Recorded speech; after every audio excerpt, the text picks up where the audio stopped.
Deep in the Central American jungle lies a mystery that has been puzzling archaeologists for decades. Colossal Stone Heads. Hi, I'm Hunter Ellis. This monolith is over 30 centuries old and weighs more than 10 tons. But who made it? And how? I've traveled to the heart of Mexico to find out the secrets of the kings of the Stone Age. They were the Olmecs, the people of the forest. To find them, we have to journey back through the civilizations that have come and gone in this land. The Aztecs are the most familiar. 500 years ago, they created a vast empire that covered more than 80,000 square miles. The Olmecs came before them. The Maya, too, share the Aztecs' renown. They ruled an empire that encompassed 100,000 square miles and more than 20 million people. But go back further still.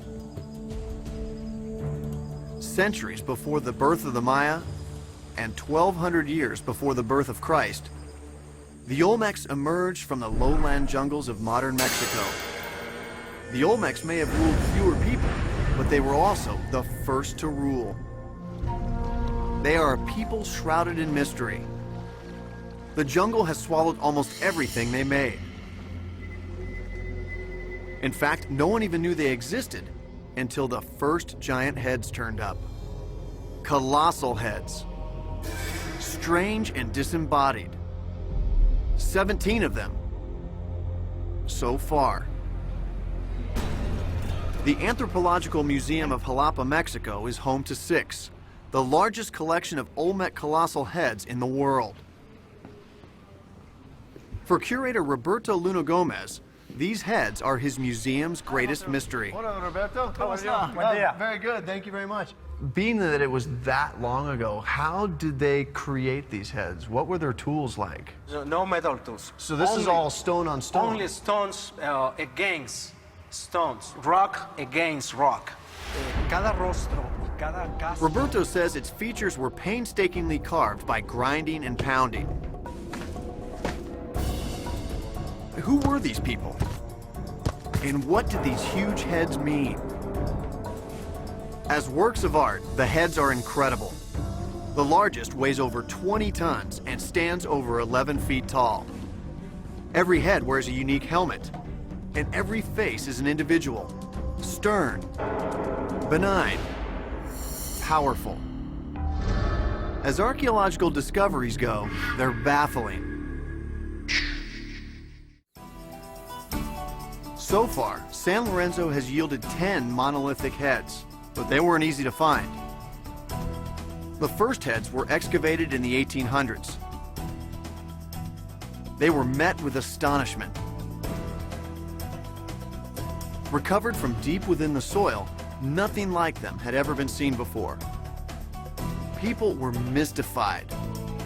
Speculation was rife. Why did they look so different? But by the 1940s, archaeologists had gotten over their shock. They began to appreciate them as indigenous works of art and started calling the Olmecs of San Lorenzo the mother culture of Central America.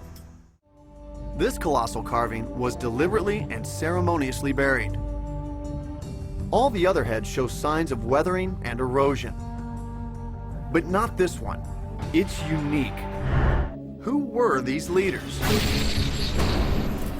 The colossal heads may be the key to that mystery.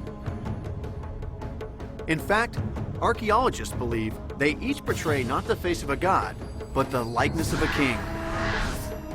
I remember Roberto showed me something. Several of the heads bear strange marks. Do these traces indicate that there was something else here before the head was made? The answer was only recently discovered, and it adds a totally new dimension to our knowledge of the heads. These shapes are reminiscent of shapes on a large sculpture called a royal platform, or throne. The arches behind this kneeling figure form deep niches that turn out to be an exact match. This discovery means that a royal throne was tipped up on end and a face was carved into its smooth top. So this over here was the top of the old throne, so maybe that is why we're seeing a much more flat face, right? Exactly. It may be that basalt boulders had proven so difficult to transport that the Olmecs were systematically reusing them. You might even call it Stone Age recycling. One theory is that an incoming ruler could create his own likeness out of his predecessor's throne. Another is that an inauguration throne could be used to create a likeness upon a ruler's death. We just don't know. One thing's for sure. These huge stones were important symbols of a ruler's power and his ability to command hundreds of people.